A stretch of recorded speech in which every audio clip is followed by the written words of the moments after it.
I'd like to direct a question to Reverend Mitchell. Do you think that we will be satisfied with the jobs they are giving us?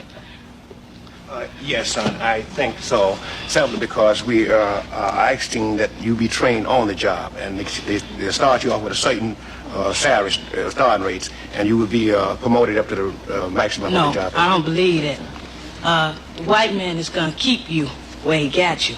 You're not going no higher than he wants you to go. And we ain't going to settle for nothing but all the way. And about this violence and non-violence, I'm for violence. Because we have pleaded for the last 400 years.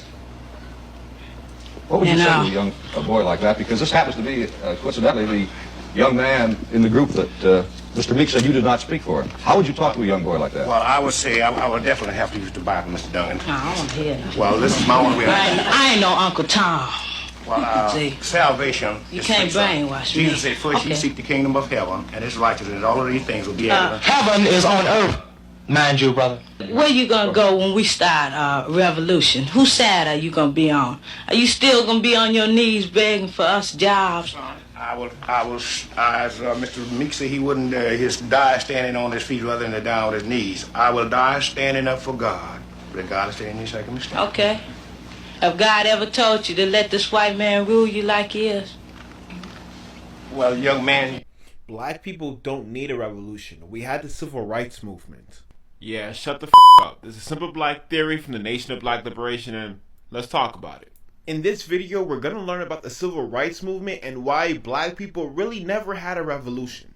This is important because having better context of our previous generation will help us measure the course of action we have to take for our future generations. First, we have to identify what's the difference between a revolution and a movement. A movement is an organized front that focuses on specific political or social issues.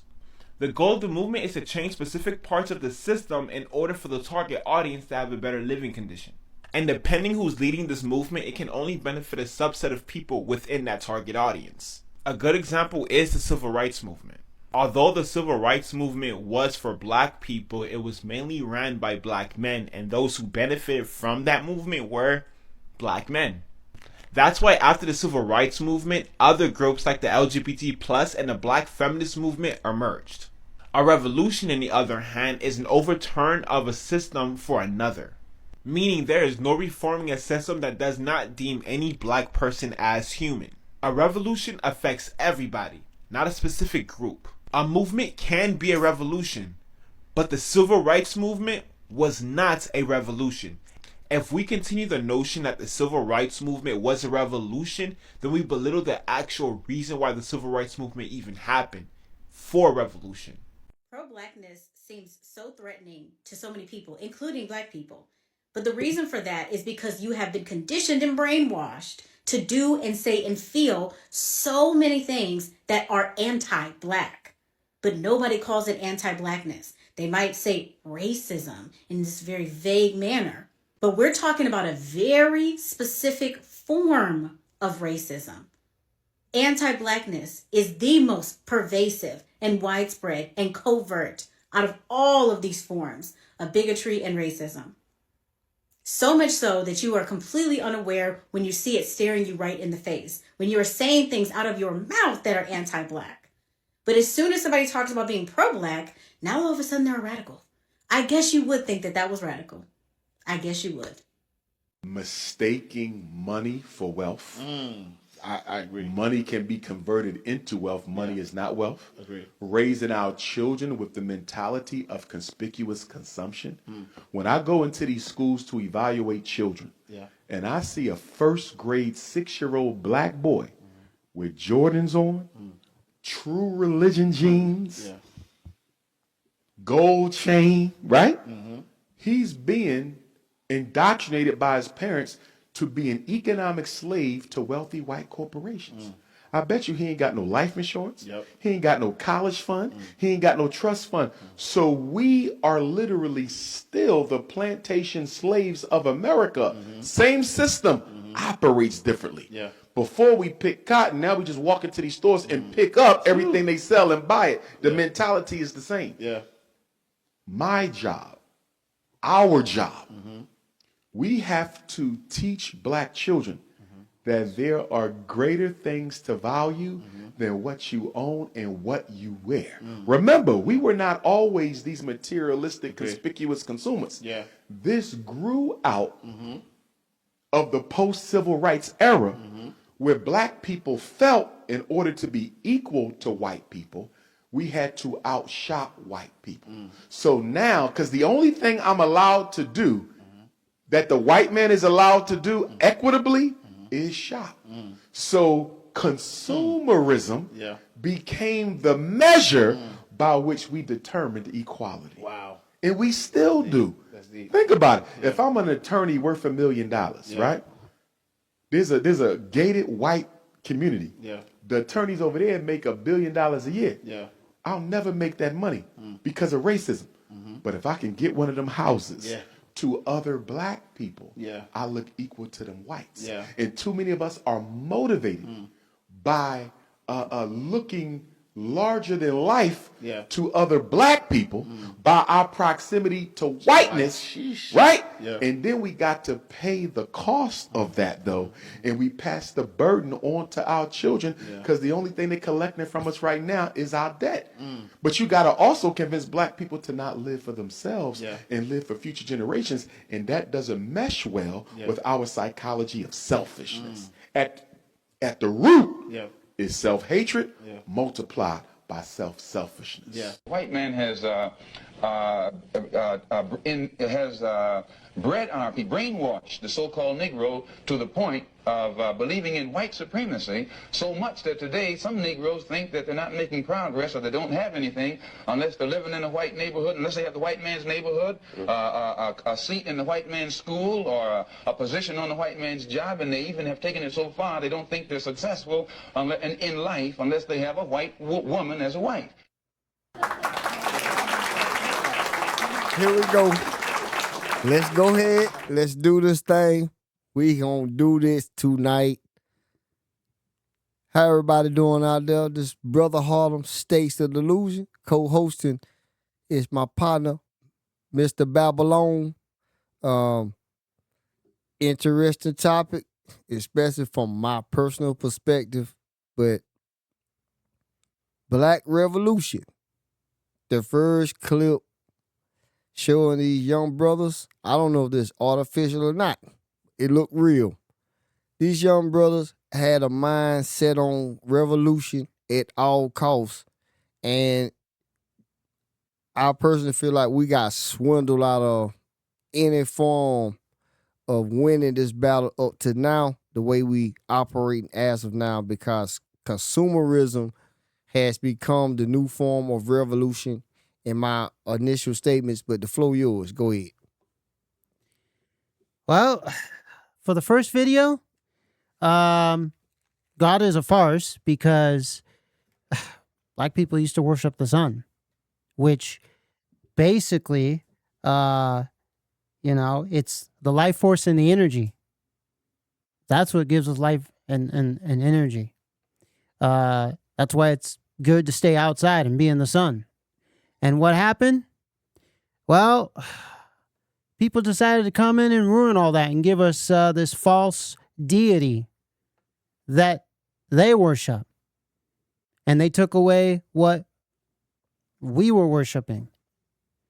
And so then for centuries, what happened? Well, now you see all these black churches around here, and they worship the same thing, Jesus, God, instead of nature, instead of the sun, which was the original, So that's what I got for the first video.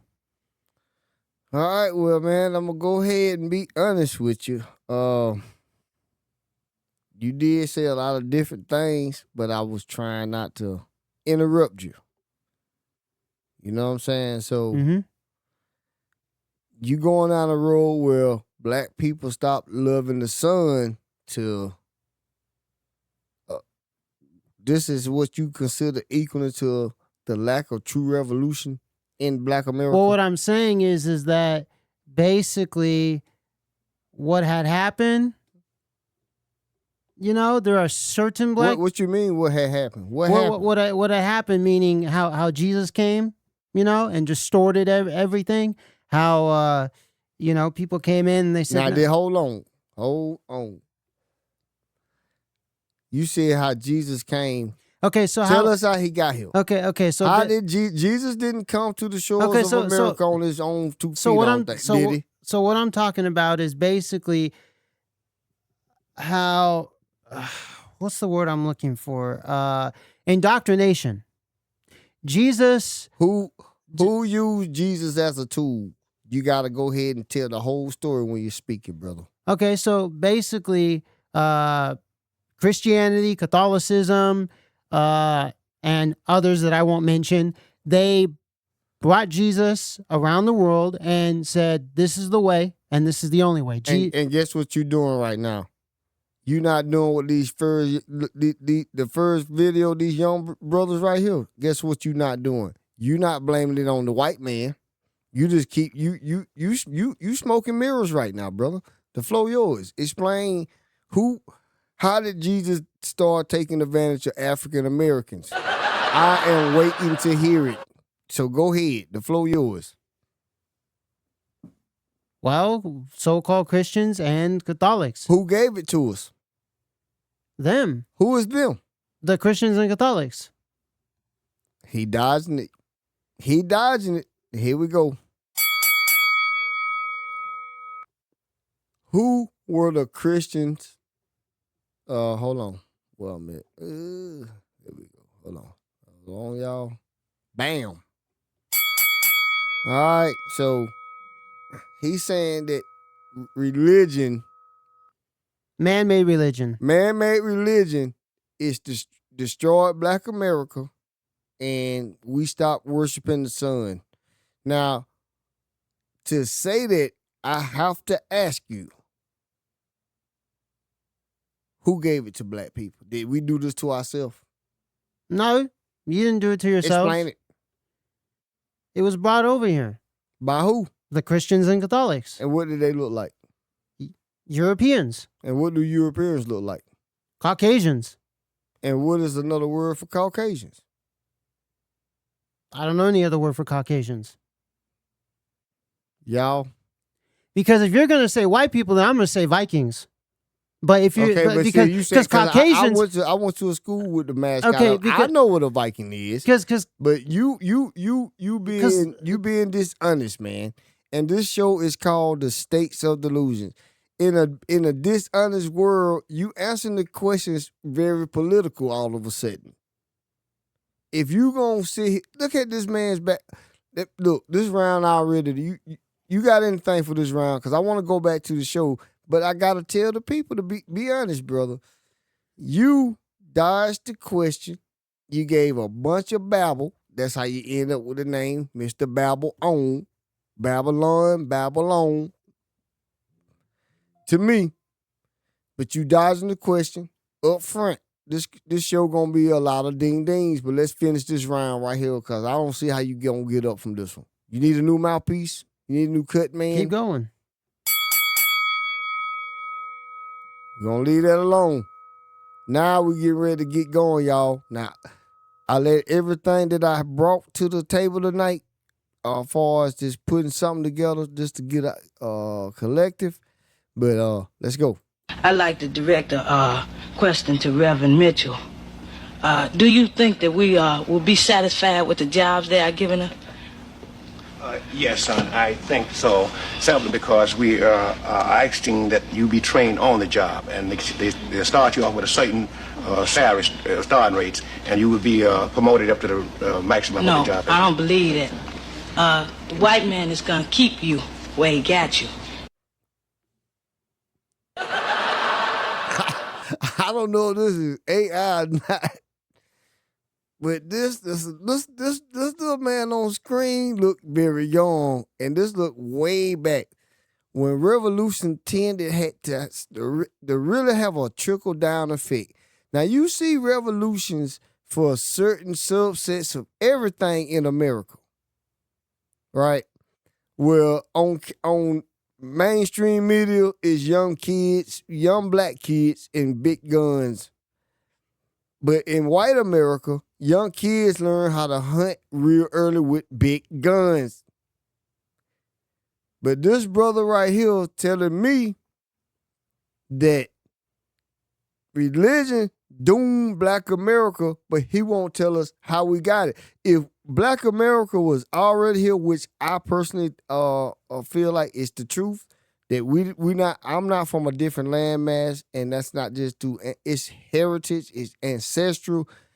You know what I'm saying? God was everywhere at once. The story of God being in only one spot at a time, he was everywhere at once. I'm from right here. But on this landmass, we got conquered by people and brainwashed into a system through contracts. A lot of this was on contracts and agreements. One side bringing peace, one side bringing war. I'll let y'all figure out who. We're going to figure that out before the show over with. But brother right here, the Babylon, Mr. Babylon, I would love for you to explain what this little young brother saying. I can bring it back for you if you need me to. Bring it back. I'm going to bring it back. And this time right here, we're going to let this whole part of this video go, and let's find out what the brother think in his own words. I'd like to direct a question to Reverend Mitchell. Do you think that we will be satisfied with the jobs they are giving us? Yes, son, I think so. Simply because we are asking that you be trained on the job, and they start you off with a certain salary starting rates, and you will be promoted up to the maximum of the job. No, I don't believe that. The white man is going to keep you where he got you. You're not going no higher than he wants you to go. And we ain't going to settle for nothing but all the way. And about this violence and non-violence, I'm for violence. Because we have pleaded for the last 400 years. What would you say to a boy like that? Because this happens to be, coincidentally, the young man in the group that Mr. Meek said you did not speak for. How would you talk to a young boy like that? Well, I would say I would definitely have to use the Bible, Mr. Duncan. No, I don't hear that. Well, this is my only way. I ain't no Uncle Tom. Well, salvation you is can't free, brainwash me. Jesus said, first you seek the kingdom of heaven and his righteousness, and all of these things will be added. Heaven is on earth, mind you, brother. Where you gonna go when we start revolution? Whose side are you gonna be on? Are you still gonna be on your knees begging for us jobs? I will, as Mr. Meek said, he wouldn't die standing on his feet rather than die on his knees. I will die standing up for God, regardless of any circumstance. Okay. All right, now, so you saying that well, God doomed black America, and you didn't answer who did it real easy. Well, first of all, there's another man in a suit and a tie telling you this ain't no escape, brother. So that ain't gonna no. Hold on. It's not hold on. It's so right there.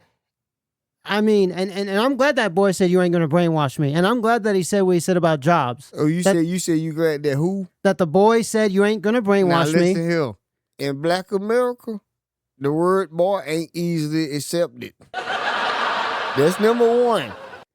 The reporter on the show right here or whatever, the white man saying he addressing this black child as a boy. You just addressed him as a boy. See, this stuff can be so in your face, only the blind can't see it. A woke mind got to be with woke eyes too. Because you just addressed him as a boy. Now, what is a boy? A boy is a billy goat. You see that?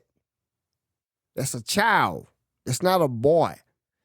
If you ever get on another show and use etymology, you can't call him a boy. We waking him up tonight, y'all. We gonna wake him up tonight. But anyway, now you saying that God brought this to black people. Religion did, but you didn't say how he arrived. If this religion didn't exist before, I'm saying this was brought by other people and by other religions. That wasn't. Who is the other people though? Europeans. And it's hard to say others, the W word. And others that we won't name. Because it could get us. Name them. Arabs had a lot to do with slave trade, but guess what? What I'm saying is People this right here. People close to Arabs that we can't name. Yeah, I know exactly where you're going. But this is what I'm telling you. The majority of black Americans not on the import. Excuse me, y'all. The majority of African Americans are titled as. Some of us are not imported. Some of our ancestral lineage to this place called North America is not on the import. Everybody didn't come off a boat to get to everybody with skin tones like mine. Now, it's different subsets within the skin tone that did arrive different ways, but all of us did not arrive that way. I thought we weren't called African Americans. We're not. That's just a subset name. Okay. I want to say Jesse Jackson got the credit for the coin phrase, right? Okay, I think it was somewhere in the 80s. Well, Jesse got that. But you ain't gonna escape this, brother. You're not gonna escape. And the reason why the pressure on him tonight is because of his personal selection of his background. We figured out what we're gonna be doing tonight, okay? And he decided that he want to show consumerism of Black America only through sneakers. I'm personally saying Black America, we losing in a major way on this one tip. Consumerism. The majority of the money that we buy on things and the things that we buy, we can't fight back. That's my main goal in tonight's show, is to explain my opinion. And that's all this show gonna be based on, is our personal opinions. This is not nothing personal. Right? So you can raise my conscience, I can defend it. I remember something you said to me a long time ago. You said you know people who, as soon as they get money, they spend it on things like, say, cars and big rims and big stereos. But what you spend money on is so that way is stuff that actually matters, like doing this show. And then, you know, that way you could have some money left over for your children, and spending money on community and to help the community grow. You see, there's a reason why I chose my background. My background doesn't just represent sneakers. It represents the whole. And the whole is that we have a community who spends money on things that don't help them, and it don't help their community. They could be putting that money back into community, like maybe fixing up their buildings, building new businesses for themselves, and stuff like that. And I'm sure there are people doing that, but let's look at the majority. And then, you know, I ain't going to name any names, but we got the celebrity side who is fueling that. And they're telling us, oh man, you got to have this watch, you got to have that.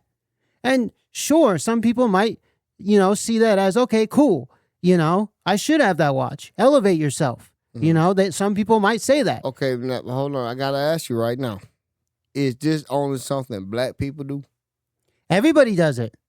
Okay. I didn't. I need to clarify. I said communities. I didn't say a specific. I just said community. So instead of. No, but we talking about Black people I know. tonight, so we got to make sure we're on the same page. I know, but you asked me, is this only pertaining to Black people? No, it pertains to everyone. Everyone does this. So while people are, you know, involved in consumerism, why don't they put it back? But I don't want to go broad ranging. I'm looking for Black America and the Black Revolution. So why don't we put it back in the communities? Okay. And like I said, I'm sure some are. Some are doing. I'm sure some are putting money back into the communities, building businesses. Like who? I don't know, but I'm sure there are. I'm sure. Because you don't know nobody by name? No. Okay. But I'm just saying. So but you know a lot of Black people with real money, or so-called real money? Name some Black people that's done had real, what a lot of people consider real money. Family, friends.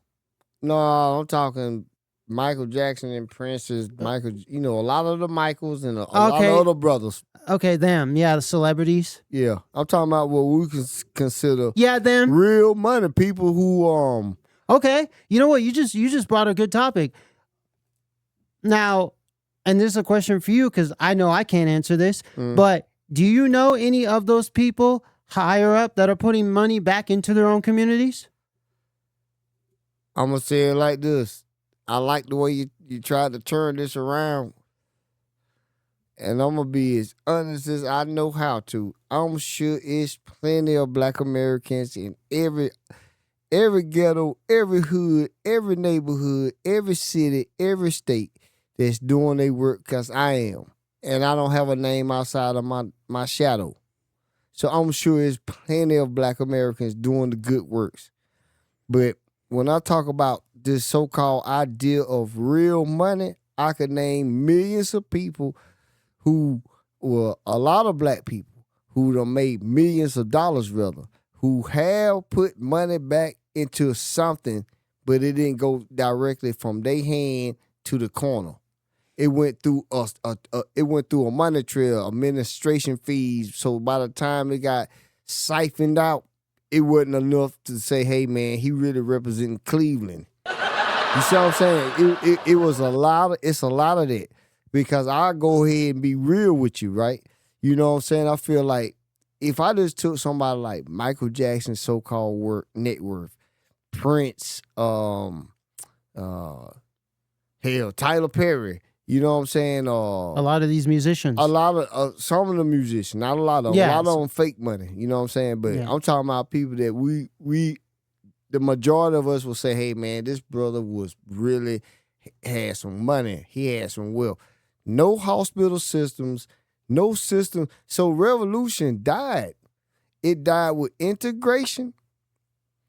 Revolution died with consumerism. And I'm gonna prove what I stand for through the clips that I decided with. And how about because you mentioned someone before, even the old guard is what they would call Jesse Jackson and those people. And that's what I'm trying to do. And that's Did they put money back into their own people? They did a lot of did a lot of ciphering from the community. And like Muhammad Ali and George Foreman and well, Muhammad stood up. Muhammad was a mouthpiece. Okay. All right. At once, but I'm gonna tell you something. And this ain't to take no shots at. I respect Muhammad Ali. Mm-hmm. But I watched his passing on I think it was CNN, man. On the news. You know, his funeral basically. Man, I was so disappointed, man. The people speaking over him. You know, people that fought against his stance. Yeah. I just that really bothered me, man. You know what I'm saying? And that's what I'm saying. What does for me, I'm asking the question in the comment section. What is Black Revolution? At this point, what is Black Revolution? If we're afraid of the armed forces, what would Black Revolution look like? Buying to be next to, buying to have just as, what would Black Revolution even look like? And that goes to my second question for you. Some people would claim that the BLM was Black Revolution. Would you agree? It was Black Revolution and vision for what the world initially may have seen. Initially, the world may have seen that, hey, the Black Americans is really standing up and fighting for something again. They started a new Civil Act, what was it? The Civil Rights. Oh, they really pushing something. But because some people think that was propped up by American government. Well, I mean, if you follow the money like we do, you know, some people say Soros was tied into this, you know, the initial movement, the initial setup. So, and the two women were part of the alphabet. That ain't even important to me, right? You know, that might be that's agenda based maybe for some. Yeah. You know, whatever conspiracy y'all can find in that, go ahead. I ain't tripping on that because I seen things about that too. Yeah. But I'm saying more like on the level of that wasn't a real battle though. That's what I'm really saying. BLM ain't no real battle. And the other question is that's a weak threat, man. When I mean, it had the potential on day one, but that's a weak threat to me because revolution is in the mind first, man. If a revolution truly can't be televised, all those revolutions, them psyop revolutions, man. You're right. It does start in the mind and the soul. Go ahead. It starts in the mind and the soul. He's right. If not, they're psyops. That's why I asked him about BLM, because some of you out there in the comment section put it down there what you think of it. But it's true. It has to start with your inner self, because see. But see, hold on. See, this the thing. Hold on. I want you to get all the points you got, but I gotta get you on record, man. Now you got black in you, right? Mm-hmm. What's your ratio? 50-50? Yeah, I guess. What's your ratio? Because I met your mother, man. I got some Irish in me. I got some Native American. That's my black side, and then I got some Italian. Hold on, now I like what you said. If you really was saying it for purpose, though, right? So you say you got some Native American, some black in you. Is that you saying Native Americans black? Well, yeah. Is that what you saying? Yeah. You saying the true Native American black? And I got some Irish in me, some German and Italian. But mostly Italian. And now you saying mostly Italian because mother Italian or father Italian? Because my dad. Okay. So the other half is mostly Italian, and then the other half is a mix of Irish, German, and the black Native American. So how you feel about black issues? How do you even feel comfortable trying to discuss them? That's a good question. I feel comfortable discussing any issues. Okay, all right. Y'all heard them for yourself. And how do I feel about black issues? Well, there's some sadness in them, because literally, you know, hold on. Let me put it this way. Let me put it this way. So, my grandma, back in the 50s, I mean, she had a household full of 11 children. My grandpa was a hardworking man. They were what you would call, well-to-do black people. I mean, she dressed, dressed appropriately, dressed well. My grandpa did too.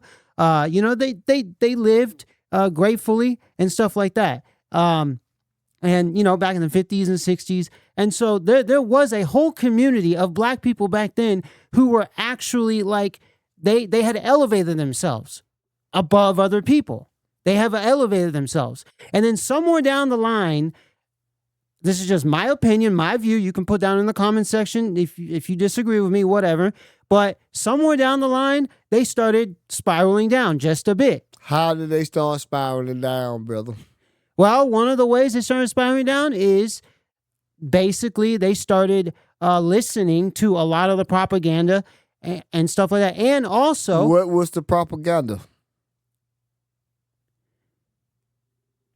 We on record, man. Everything we do, this on record for the universe. Well, the propaganda was basically like what this video was saying, like that one guy who's talking about consumerism. That was a big one.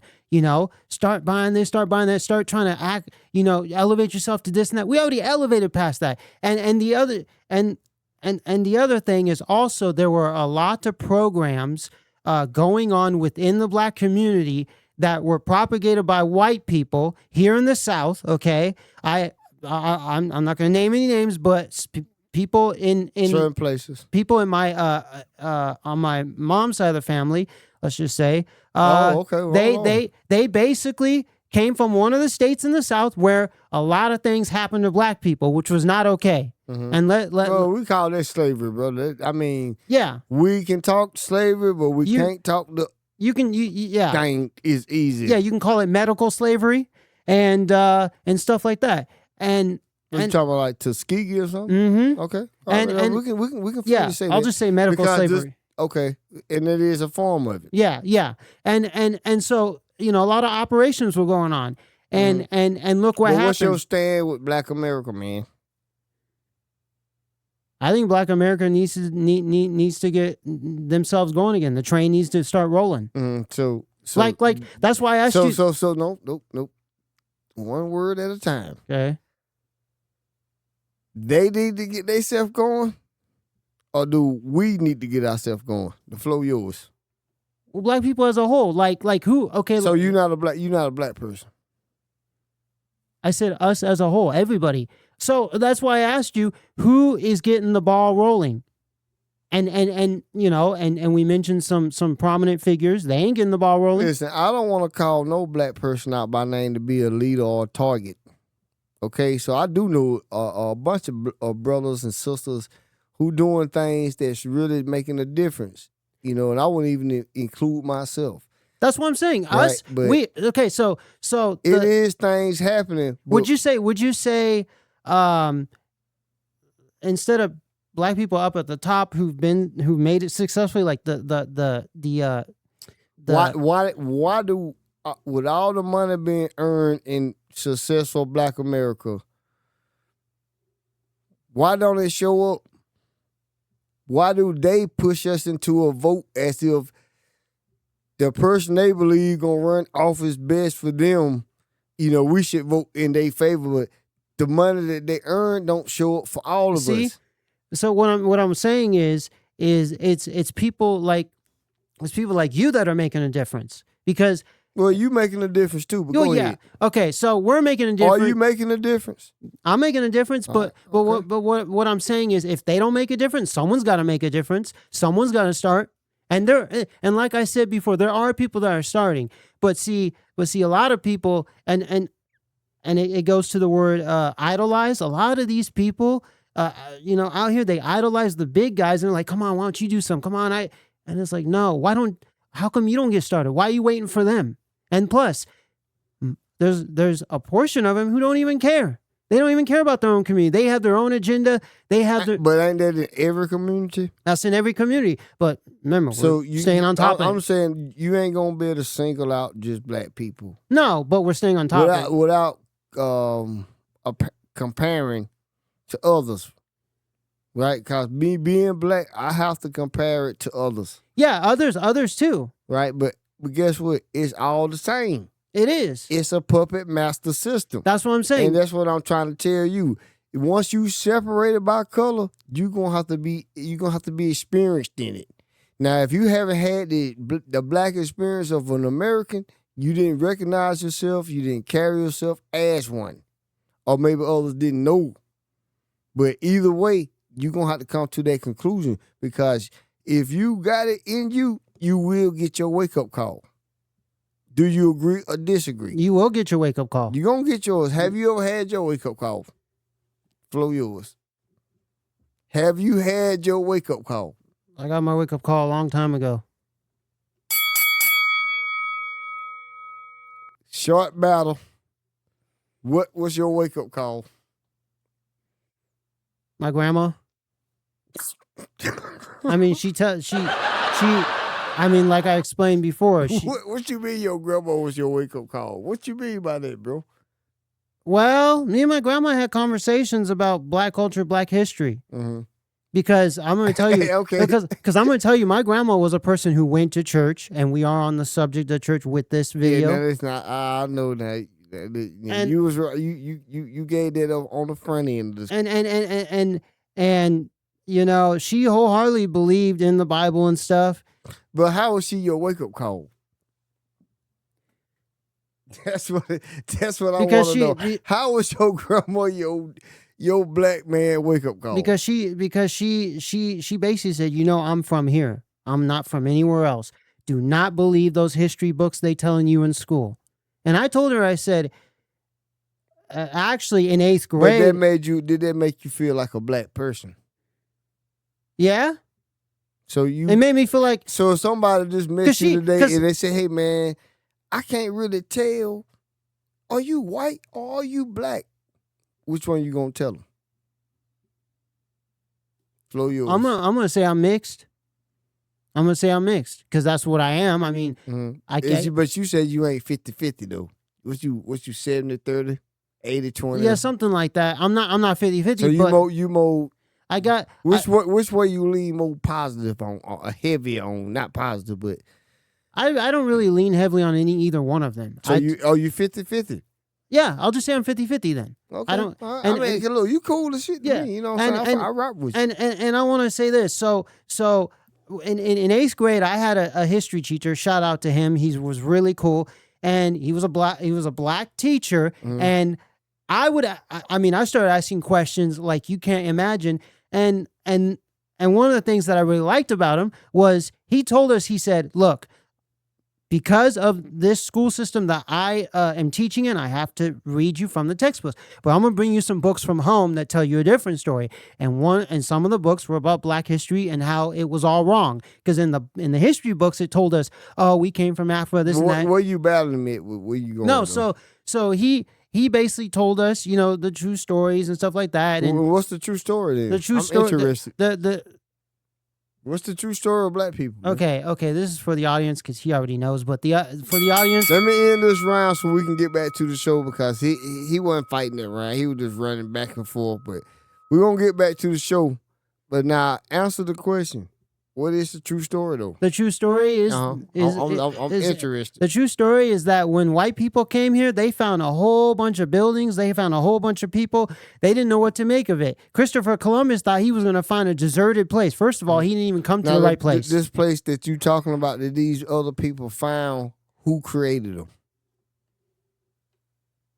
And Christopher Columbus don't white man didn't create. Who created them? White man didn't create them. We say he didn't, but who did?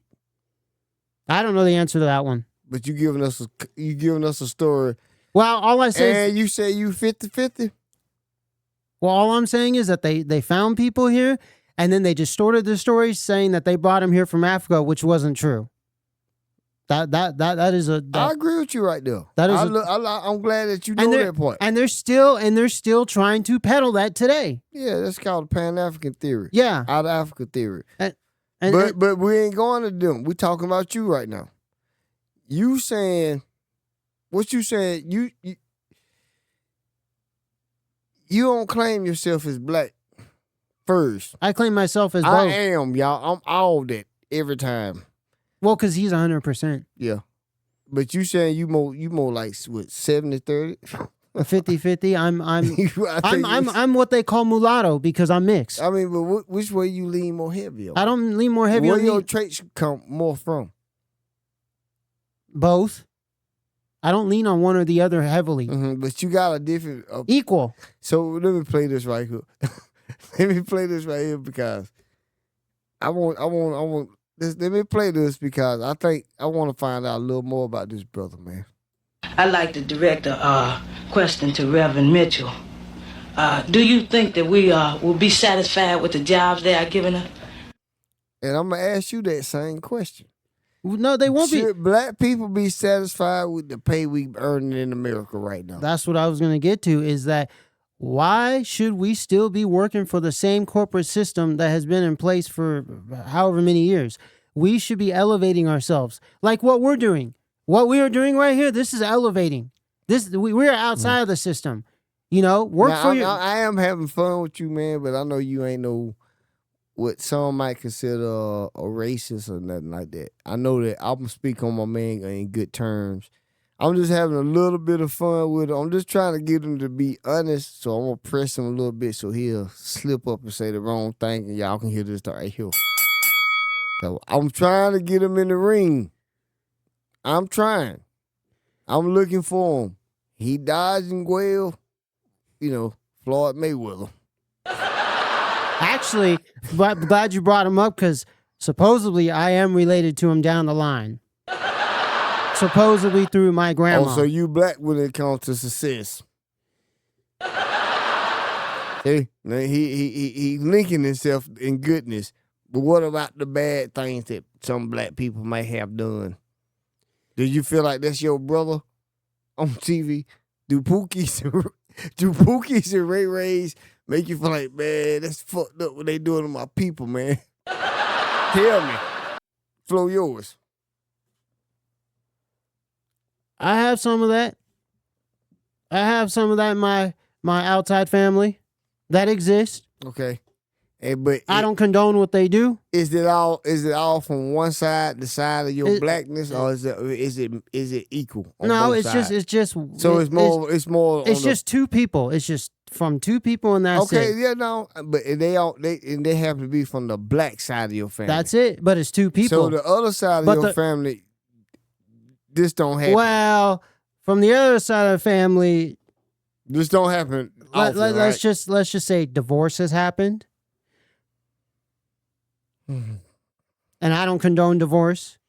All right, y'all. This brother is we gotta give him a round of applause. Cause you know what I'm saying? I told him this is gonna be a pressing full court press tonight. But at least the brother standing up, for who he is, what he got. Look. And we ain't gonna knock him on that. But we got to keep the show rolling. Look. I don't condone violence and I don't condone divorce. But guess what this little brother right here on the screen said? He do. He condoned violence for his revolution.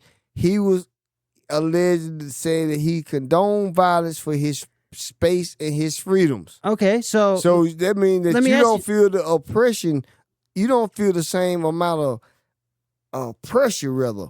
The pressure that for him to speak like this, that pressure he would have had to have, you have never experienced it. But wait a minute. So how could you actually understand it? But wait a minute. The flow yours. But wait a minute. I said I don't condone violence, but I didn't say if it was physical, mental, or verbal. So, because there's not just it one. Don't matter if you don't condone it. You don't condone it in any form. And listen, y'all. I'm not projecting violence as the only way or the only option. Not doing it. Not doing it. I'm simply saying, my co-host, you can't understand that pressure he was feeling at this age, the 50s and the early 60s, that tension in the South. You could never experience it without your wake-up call. Okay? That's number one. You could never experience it without your wake-up call. But for a child to be willing to say he is not against, there was a revolution. There was danger.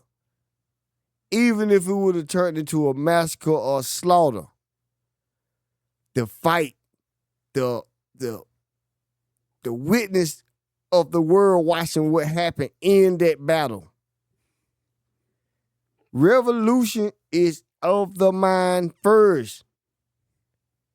And we watching a young black male, the mind of what revolution look like. It ain't like the average podcast that you're going to watch today. It's not your life coach, okay? It's not either of those things. See, consciousness is something that has to keep growing. Consciousness can't get cut off to an opinion. It's got to be tied to an experience. And you don't have that experience. True. You don't have this experience, so you can't feel the pressure that he applying. I'm asking the question, why did this die? How was this zapped away from us? And that's the question I'm asking. Where are these people today? The flow yours. Where are these people today? I mean, what you think happened to them? Well, I was going to say, because of recent events, they got solved. What recent events? We got people out there that are soft. Soft like what? Soft like what? Soft like what? Soft like soft bread. You give them, you start pressing them hard on questions. Mm-hmm. I'm done. Yeah, we got some cowards in the community. And fake consciousness. I definitely agree with you on that. And I think the consciousness is gone out of certain individuals. Mm-hmm. They either took it out themselves or it's been taken out by the system. Yeah. One or the other. Can't go any other way about it.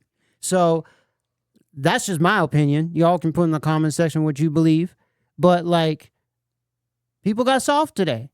I mean, that's just how it is. You see it within your own media how soft people are. There are people even out there like, not fake it till you make it, but they're out there like portraying like they're hard, but then when it comes to reality, like off camera, they soft. You know? Well, I agree with you on that. Like- I mean, but I don't know if that's what we're talking about right now. No, but that's what I'm saying. So going back to original to that video, I think they engineered people over time to be more soft. You know, because I would tell you, I think the white powers got scared at one point, so they started putting up operations to make the black community soft. That's just my guess. That's what you feel? That's just my guess. I mean, I could be right, I could be wrong. I don't know, but that's just my guess. You know, and I think all cultures have gone through that because, you know, you go around this planet and you see that. You see like how you see in China, you see the uprisings, right? From when the last time you seen a uprising okay, in China, though? like the people. I think did they get their people together? No, Or like did they like- prove a point that the people can't Well, like the uprise enough to a point where y'all force change? Well, like Because if that's the case, the uprising that's going to truly force change has not yet happened anywhere. well, like Name a place where the uprising of the people actually created a change where the people, the land, it is obvious that this is where you should be. It's not a place on the planet where people have uprise to a point, in my opinion, where the government truly worked for the people. Name a place. The floor yours. I can't name a place because that hasn't happened. But what I was going to say was, when after Hong Kong got released from the English, I'll just say during the doctor's visit, they started to do uprising against the government because they weren't for some of the rules and regulations, the draconian rules and regulations. But it didn't go anywhere. The government is still there. Didn't change anything. People are still obeying the same system. Okay, so how could you say are people not really fighting back if it's this something that's conquering the whole plain, the whole landfill? So how could we just say, hey, it's only black people not fighting back? Well, it's everybody's not fighting back. But why you got But this pair of sneakers behind you represent what?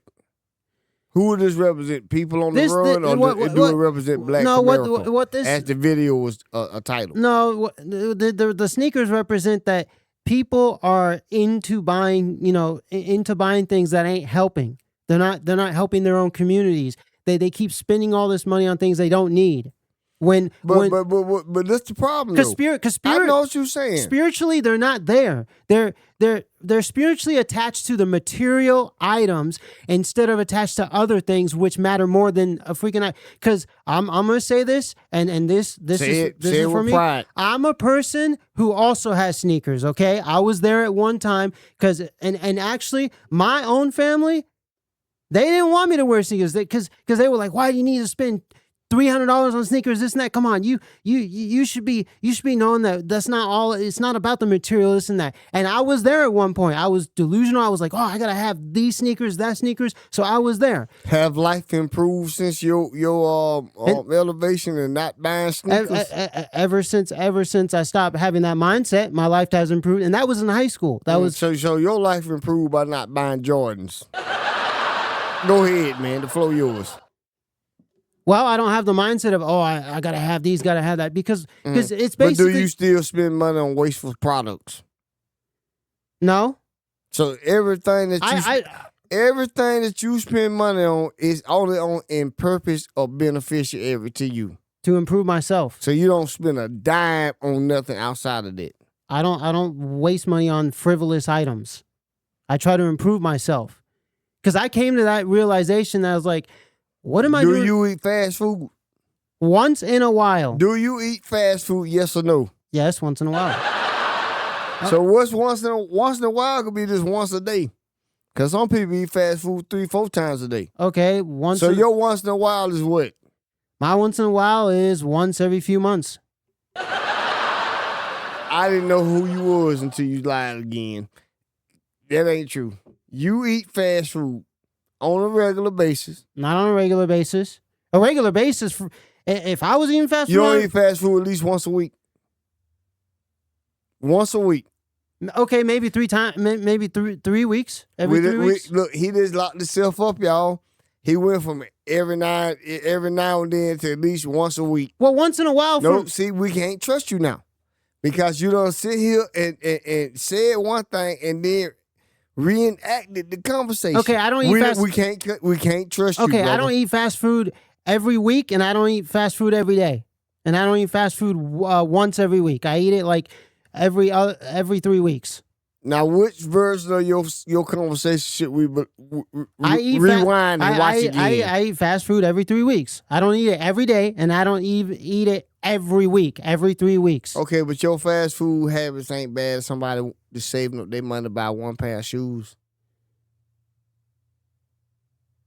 What you gonna eat in 1 month might buy them a pair of shoes that they want, and that might give them entrance to rooms that they couldn't get in yesterday. But now, is your fast food habit gonna do that for you? The floor yours. I told you tonight. I told you. Okay, I'm lost at that one. No, you ain't lost. Does your fast food spending equal to somebody's saving up money to buy a pair of Jordans? You ain't lost. I'm gonna say no, but So your fast food spending don't equal up to somebody saving their money for 2 months. Oh, okay. Now I know what you. Because you eat it a lot. Yeah. Okay. Now, do you buy fast food knowing it ain't no good for you? Yes or no? Do you buy fast foods knowing it ain't no good and you ain't gonna do it all the time? You just gonna do it this one time, but you buy it and know it's not good for you. Yes or no? Yes. And don't we all do that? So you can't have a pair of sneakers behind you. You can't use that. You can't use that as a basis, man.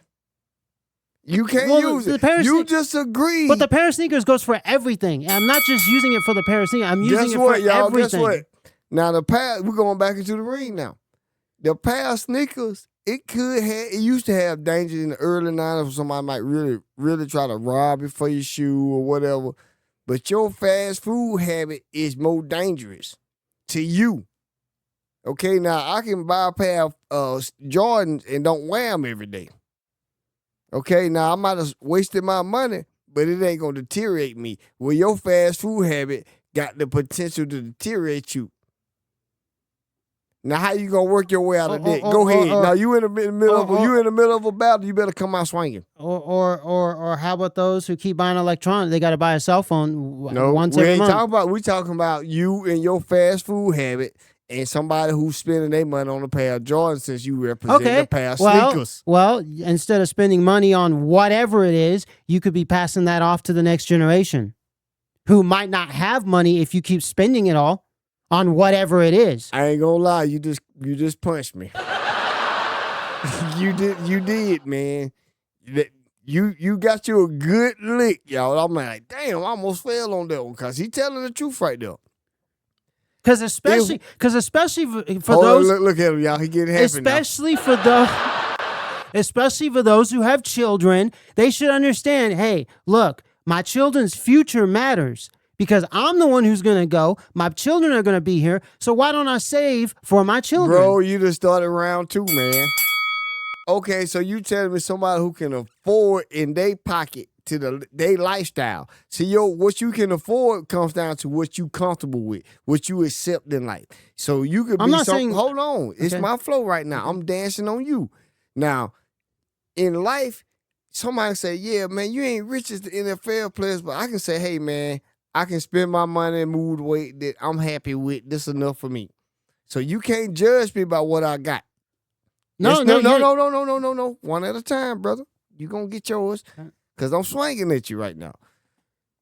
I can say, yeah, I'm comfortable where I'm at right now. You saying if they buying brand name, that's hurting their child, and their child might be used to having better things in life. A little more quality, so to speak. Now answer that.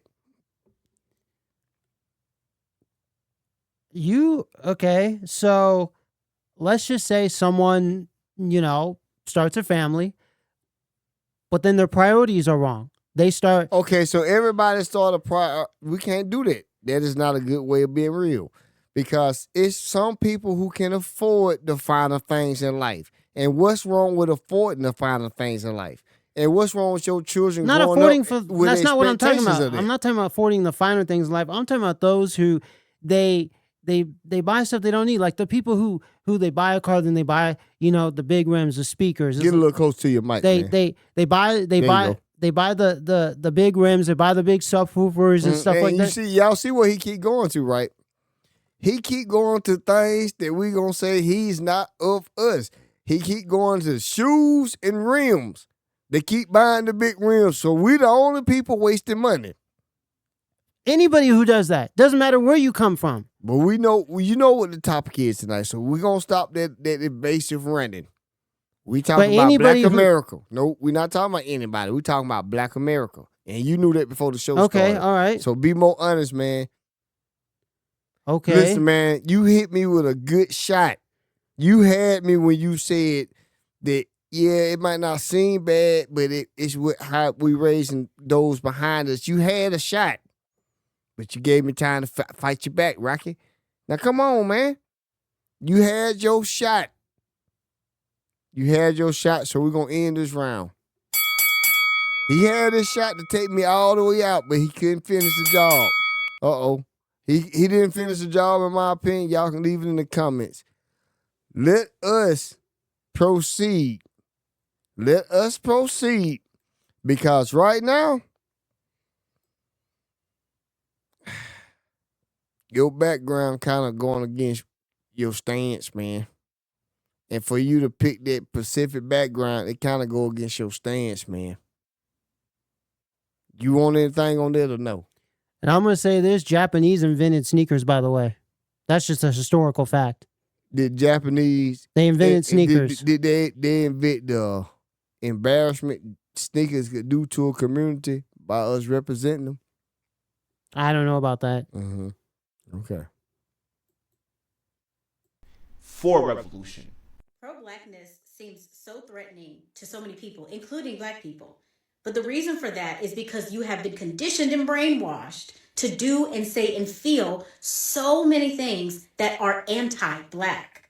But nobody calls it anti-Blackness. They might say racism in this very vague manner. But we're talking about a very specific form of racism.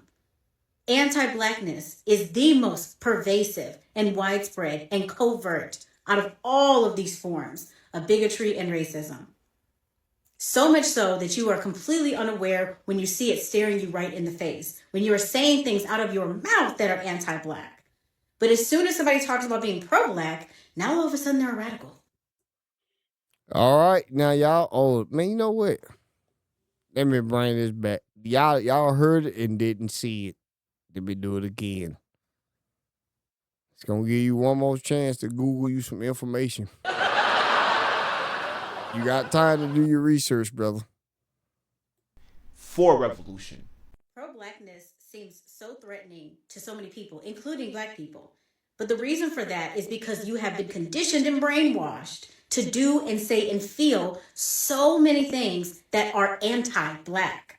But nobody calls it anti-Blackness. They might say racism in this very vague manner. But we're talking about a very specific form of racism. Anti-Blackness is the most pervasive and widespread and covert out of all of these forms of bigotry and racism. So much so that you are completely unaware when you see it staring you right in the face, when you are saying things out of your mouth that are anti-Black. But as soon as somebody talks about being pro-Black, now all of a sudden they're a radical. All right, man.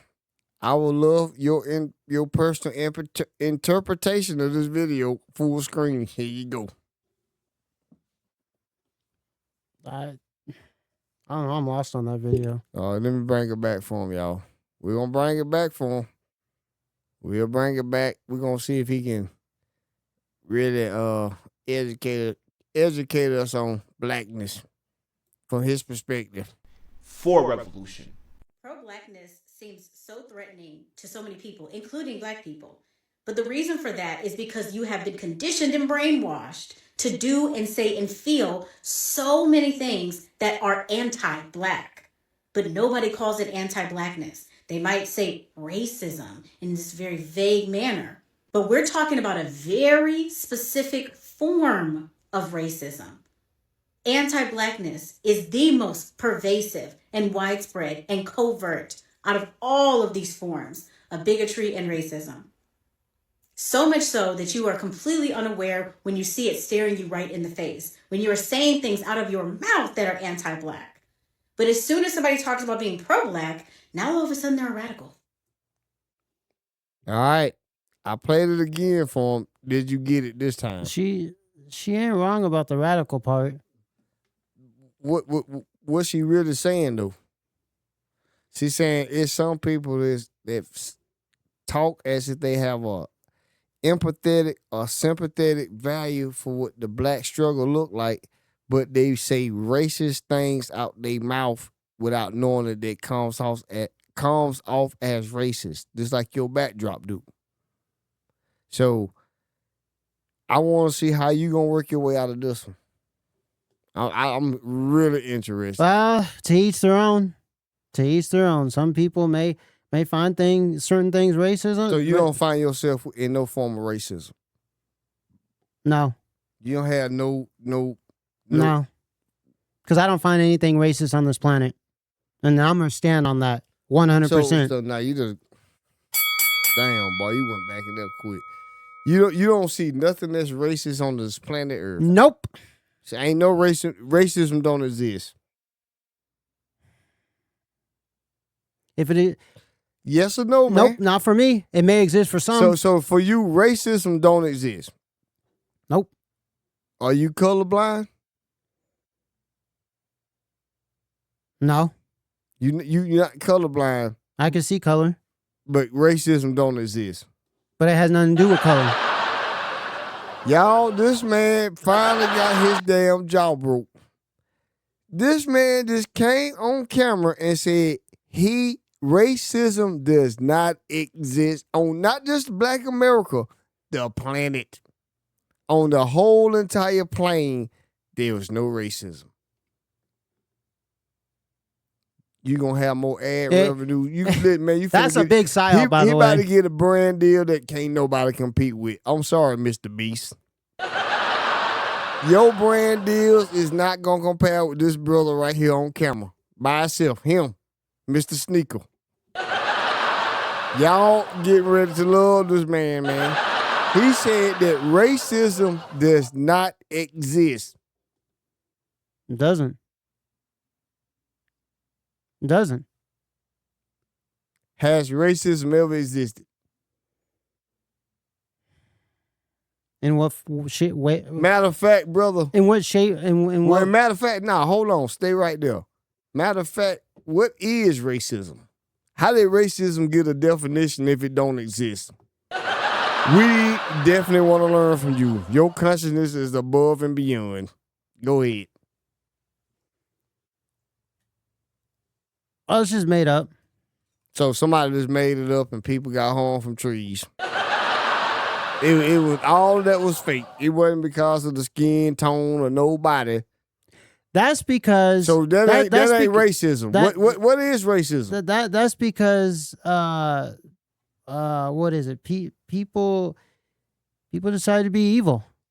Damn, I wish y'all would have went on ahead and bought into his I mean insurance policy because he definitely gonna get you paid. We got some evil people out here on all four corners. But racism don't exist.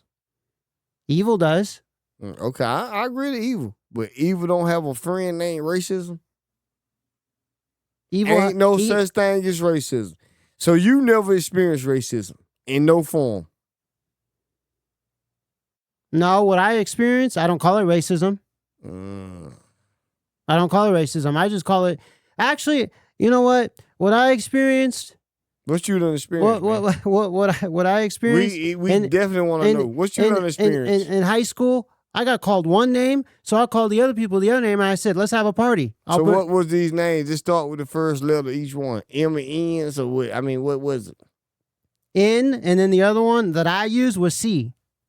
And I don't. To me, those are not racist. Those are just almost words, and I just am like, you know what? Let's have a party. Bring the chips. Let's play some video games. Have a great time. Because you know what? But you on record now, though, brother. Because you can't say you can never make an argument in the form of oppression if racism don't exist for you. You can't stand up for the man fighting to have common causes in life. You can't stand up for him if racism don't exist. Racism don't exist in my partner's, in his perspective, racism doesn't exist in no form. The flow yours, man. Let me not look. I let this round go a little longer before I jump the scene, but he lost another round because now racism don't even exist. Go ahead, the floor yours. Fight your way out. Well, it doesn't. I mean, and first of all of you in the audience, you can say whatever you want to, but like seriously, like it just doesn't, because my heart is somewhere else. It's not, towards whatever other people are saying. My heart is like, hey, how can I be good to another person? How can I, I'm going to take something, I'm going to internalize it, I'm going to turn it around into something good. I'm going to be like, hey, I'm cool. Let's be cool. Let's have a great time. Make it a positive situation and stuff like that.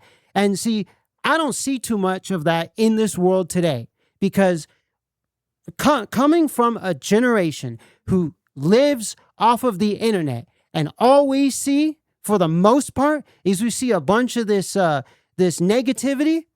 I'm trying to bring positivity to the world. So, call it whatever you want to, but I don't see anything. And what I see for myself, because I vision it, I see a positive world. I see positive changes, because first it starts with you. You have to see it for yourself. You have to internalize it and then project it out to the world. It's just like people who basically, they start, internalizing positive things. They go out into the community, and then those things start coming out, like helping out grandmas with their groceries, maybe helping out in the community garden and stuff like that. Like, seriously, are we still going to sit here and talk about things when we could be moving forward as a society and doing positive things for each other? That's all I'm saying. Like, literally, it's so ridiculous. I'm a person who gets very angry at certain things, very angry, because instead of being stuck on one thing, because I grew up with this, I have family members who are stuck on one thing and they can't move past it. When I have other family members who tell them, man, you need to move past it. Even their own wives and husbands have told them, move past that stuff and look to the future, support your children, make their lives better, Don't be wasting time on that crap. That was during your time. Seriously, because, we could have a great culture here. But what are we doing? What are we doing? I mean, seriously, it's ridiculous. We could have a great culture here, but I only see the few. There's only a few that are working towards a great culture. But where's the many? Well, I'm looking for the many. Okay. That was a good spiel. Let's give him a round of applause. That was a good spiel. This brother stepped up for what he really believed in himself, in his heart, his experiences in life. We happy for you. But that won't figure it out. They won't help us in the end. Okay? That's not going to help us. Now, that type of mindset won't help either. Because literally, we got to have the mindset of, hey, that's going to help us. Come on. Keep helping us. Keep keep having that good mindset. But you got to go to war for specific fights. The wars don't start because everybody mad at the same thing or different things. Okay, we got to start somewhere. You're right. Every battle going to start with somebody saying enough is enough of this specific situation. Okay. So now you're not committed to the war. Don't commit yourself on camera. Okay? Don't do that. Okay. Don't you do that.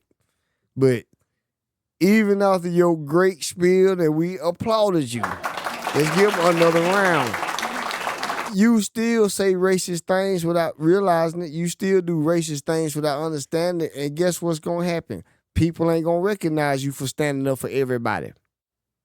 That's what's going to happen. Now, can you deal with that? Because that's a fact. Okay, fine. And you cool with it. The world is the way it is. I mean, I can't argue. If that's your initial response, I would not argue that.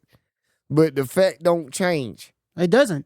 That You're fact right. don't change. You're Y'all right. can go back, rewind them, put the violin behind this conversation. Make sure you turn up the volume too. Yeah.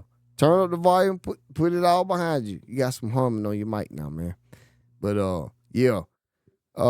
I definitely agree with you, and I'm proud of you for being honest with how you really feel. Because wait a minute. First of all, you got to stand up for what you believe. There you because go. if not, what is it? You look like a weak person. That's right. I mean, you have to do that, and that's what great debaters do. I mean, and watch that movie. So basically, like, hold on, watch a movie to learn about great debaters. Come on, man. Because it was a good movie showcasing, people standing up for themselves for what they believe in, is what I'm saying. Man, I done seen some real debates. There wasn't no Hollywood I know. view. You can find a lot of real debates out there, and so basically, you got to stand up for what you believe in. I mean, everybody's got to do that. You don't want to come off as a weakling. You don't want to come off and be like, I'm done. I'll see you later. Yeah. Because what's that? We ain't gonna trip up and run. What you can't run and you can't hide. That's right. So we ain't gonna do that. And there are, it's like this. And I'm gonna say it like this. There have been boxers who have been in the ring with Muhammad Ali, and they were trembling, and they left. But there were other boxers who came in and said, you know what, I'm in this to win this, and they went all in. And he gave them deadly blows. They gave him deadly blows. So that's how you got to be. When you go in the ring, you're in there to win. You're not in there to be a coward, stand on the side and, give me my towel and my water. What the heck is that? No, I get you, man. But I don't know where you in this. No, what I'm saying is to the audience is stand up for what you believe, shout it out to the world. Say it. Even if what you're saying is racist. They should have the right. I was gonna say I'm asking you a question now. Should somebody with a truly racist value and reality, should they be able to speak freely? Flow yours.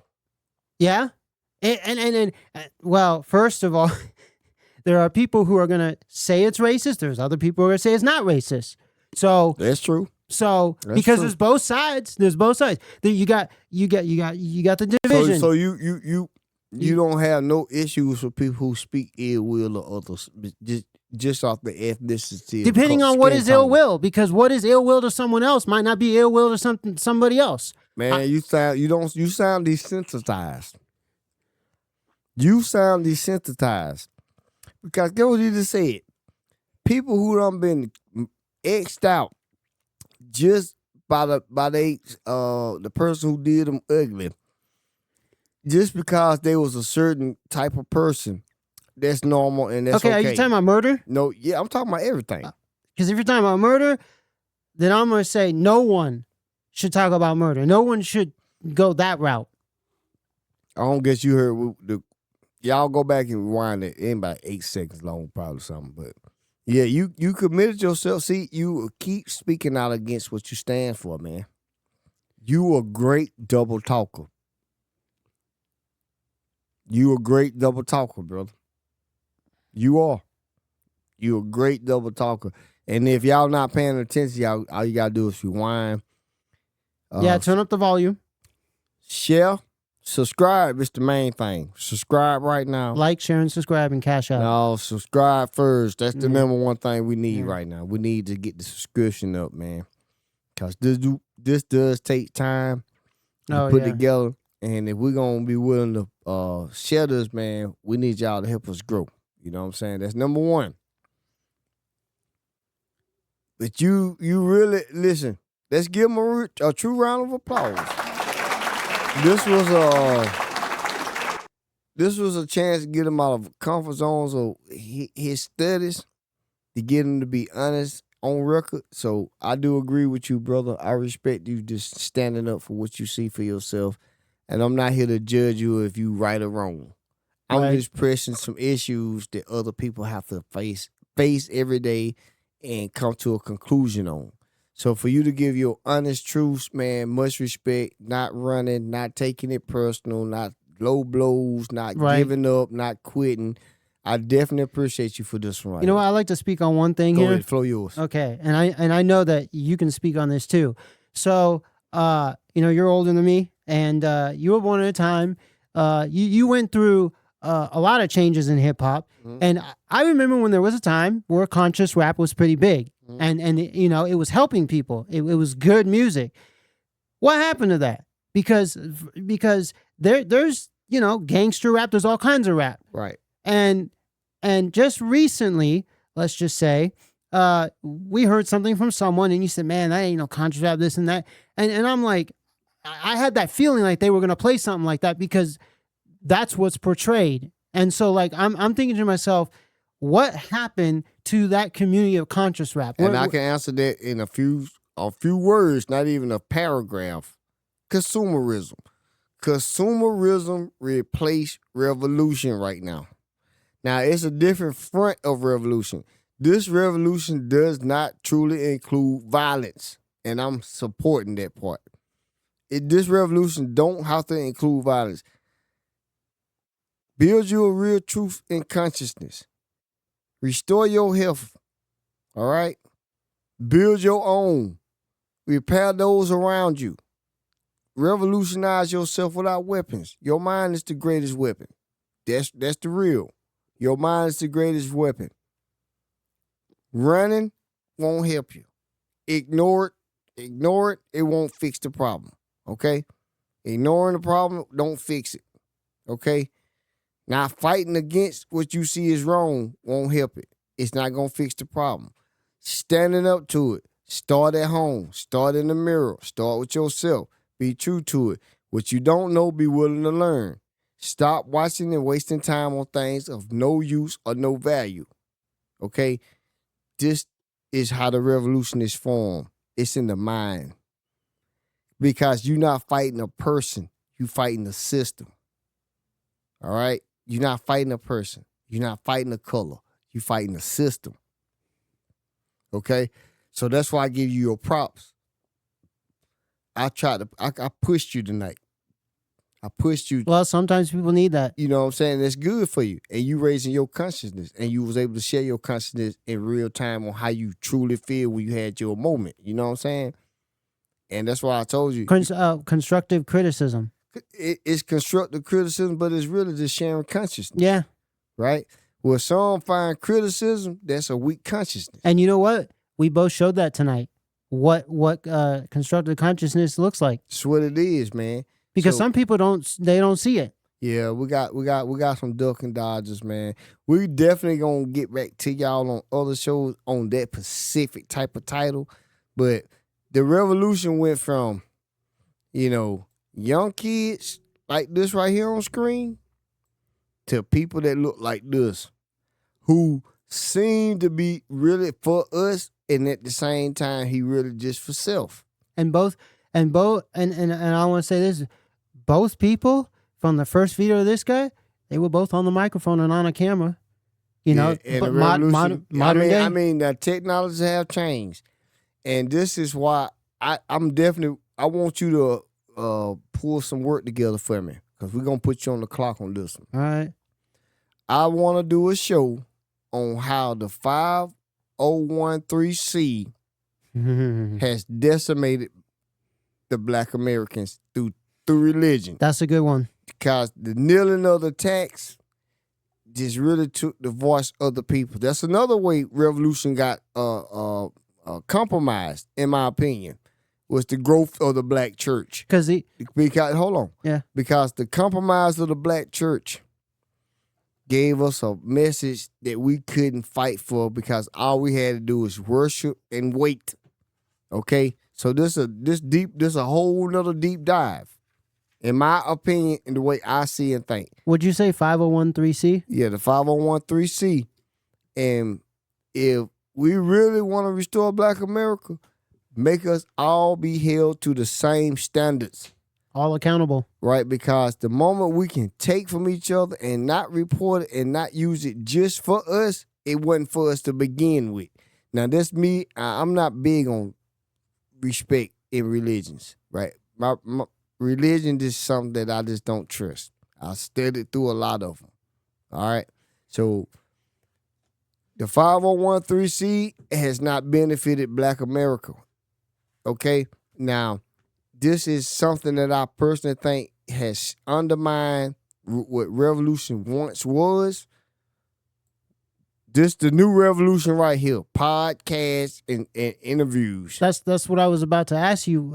This right here, what you seeing now, was the honesty. If this is not AI, I don't know if this is AI. Not. I don't think it is. Oh, it says where it's from. It don't matter.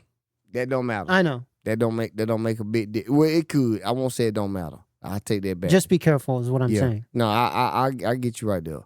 It could be in honest truth, and the people that we use this clip from definitely probably got the truth. So the source, so that does matter, and that does matter. But when I'm saying it don't matter is whether it's true or not is it's still something that's open for debate that's gonna raise consciousness. Okay, so the source does have a big part of it. I wouldn't want to trust a source that I know had no earthly idea of helping. Because you made a big point, and I was going to ask you is, wouldn't you say that I know that one guy said it wasn't a revolution, but wouldn't you say it went from the streets into a podcast studio based off of? Revolution went to consumerism, man.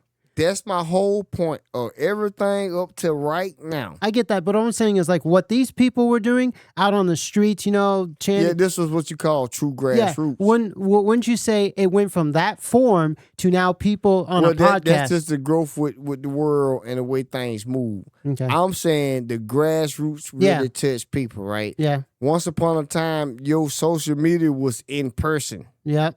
Right? Yep. And in person was just as dangerous as what happened to Charlie Kirk. Okay? That ain't funny. No, I know. Just real. You know what I'm saying? I'm like, damn. In person has real risk and benefits. Yeah. Right? Because I could make a video and never show my face and use AI to give you a different model of who I am. True. So you see all these hidden agendas. But what I'm getting to for me right now, my thing is, if we really had a revolution, what happened to it? It was being introduced to consumerism. Even if you considered yourself poor, you still got Dollar General money. And wasn't it co-opted too by certain? I mean, everything co-opted. Yeah, it's a power play, right? Because it starts grassroots, and then some people come in who they're like, "Ooh, we should do something about it." And yeah. You know what I mean? For example. Yeah, no, I get you. So, and you're right about the consumerism. I think it went from revolution to consumerism. Listen, man, once upon a time, just in sports alone, we could watch the sport and enjoy just the athlete. We didn't have to know about it, everything they done off the court, the cars they drive, the places they went, the house they step in. Consumerism got us fighting to get somewhere with no fight involved. If we just fighting to have what they got, we not trying to be ourselves. This is listen, hold on. Yeah. I am truthfully standing up. I love all people, but I am just what's going on in Black America going on in all people around the globe, the planet rather. It's going on the whole plane. I'm saying, just for Black people first, we consuming things that have no true benefit to a better tomorrow. And then on the world stage, is all of us consuming things that won't battle the elite, that give us a chance to have an opinion or a purpose on what happens next. Go ahead. This is a very good show. I just thought about this. The reason why this is a good show is because he's mentioning consumerism. What month are we in? What days and last month too? So from last month to this month, November and December, what usually falls around this time? We have Cyber Monday and we have Black Friday and we have Christmas. That's right. Big time consumerism. That's another thing. That's just one of the many other things that have been pushed on us. So this is a very good show because right now we are at I would say a spiritual time of consuming things that we do not need, like you said. Instead, we could be putting some of that energy, some of that wealth back into our communities, like just as one example, because I can't start on all fronts, but one front, build a community garden. You know, That's right. If Buy you some bit- greenhouses. There you go. If you go to Walmart, if you go to Home Depot, buy greenhouses. You can start, with the little small ones. Do something there because you know why? Because that also raises the health level of your community, depending on what you grow. Because there are some things that are not healthy, and some things that are. You got to be. Your point is specific enough. Right? Yeah. Like how if you really love tomorrow, if you really love your kind, if you really love humanity and your neighbor, you definitely got to realize it's a puppet master. No matter what topic we bring you, we trying to get y'all to see it's a puppet master in play. And the puppet master will give you all type of divisive information, divisive, useless things that will just divert your energy to where you can't concentrate on repairing yourself to stand up for yourself. So if you can't do it, you one less part of the chain to build and recycle ourselves back into a respectable mode as the non-elite. What do they say? And see, because the non-elite, we done been dumbed down, in my opinion. As the non-elite, we done been dumbed down to praying. We done been dumbed down to voting. We done been dumbed down to patience, faith, waiting. These are some of the things that we done been dumbed down to. We done been dumbed down to trust and waste, meaning the things that you can use to cycle your life another day.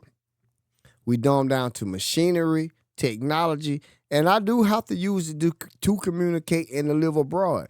But, and because I'm not off the grid in no form, but these things have taken us away from any form of revolution, whether your form is revolution like Black Revolution, where Black people keep getting kicked to the bottom in the place where I said was ours first in America, for example. This is me saying, I'm speaking for me, not for no one else. But these things that I just feel like until we give up on things that don't exist, we cannot. So revolution does exist, but it exists in a consciousness of yourself, because more people thinking the same thing really starting to move buttons. Now we need delineations from people who sucking from the blood, sucking from the port. It's a lot of things that we gonna have to have. But confidence in your choices, confidence in your consciousness, growing your consciousness, leaving pride to the side, growing up, raising your level of truth. These are things that you have to do person for person. I'm not here to save the world. I'm trying to fight for who I am right now, because I'm in a free mind state, right? Well, I'm gonna be as honest as possible. But go ahead, man. The floor yours. And don't they say if you're not part of the solution, you're part of the problem? So like and that goes for everybody, that they say that to, and so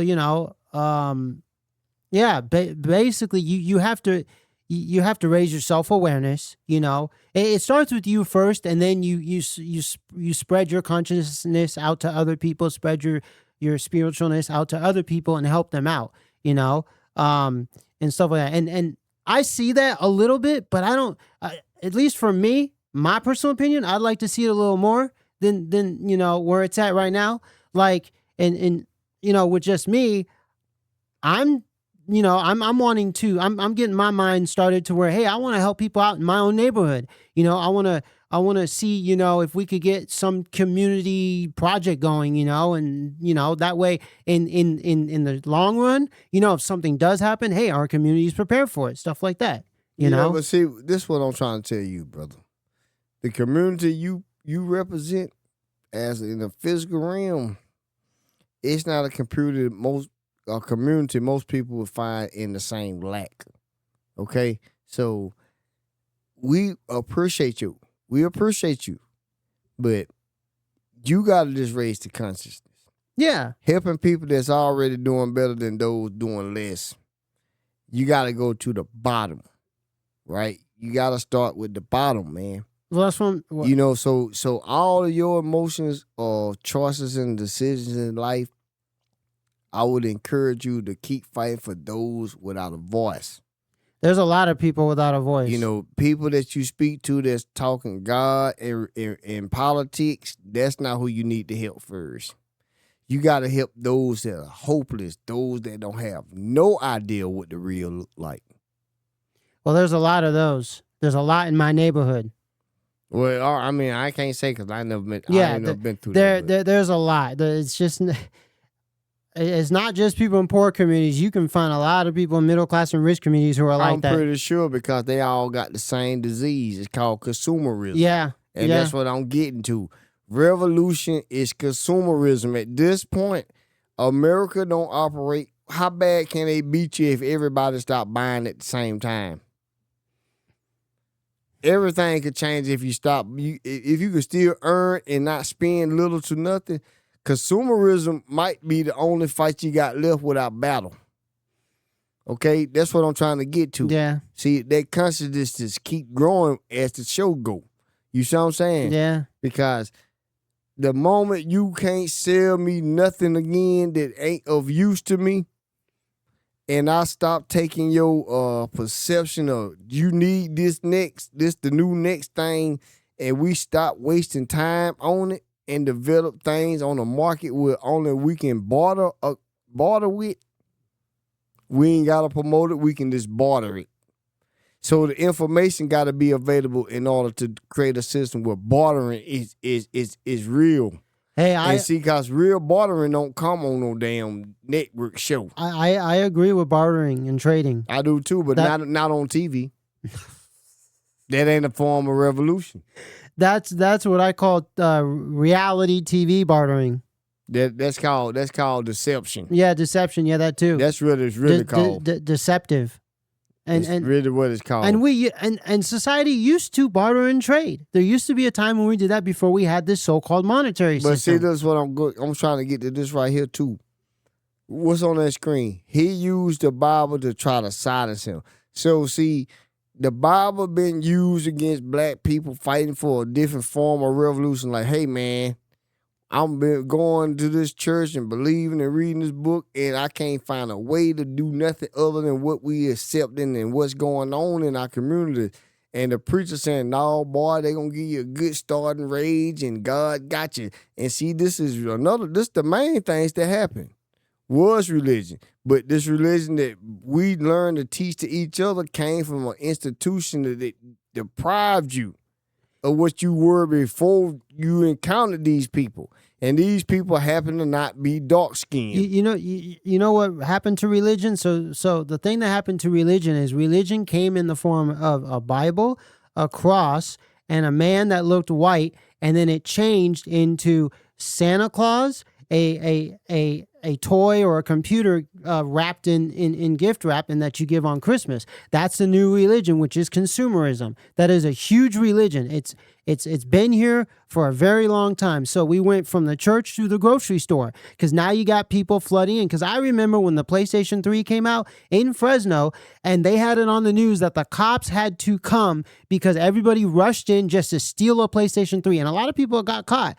And so the new religion is consumerism. You earning your name as the Babylon. So we get you, but we didn't.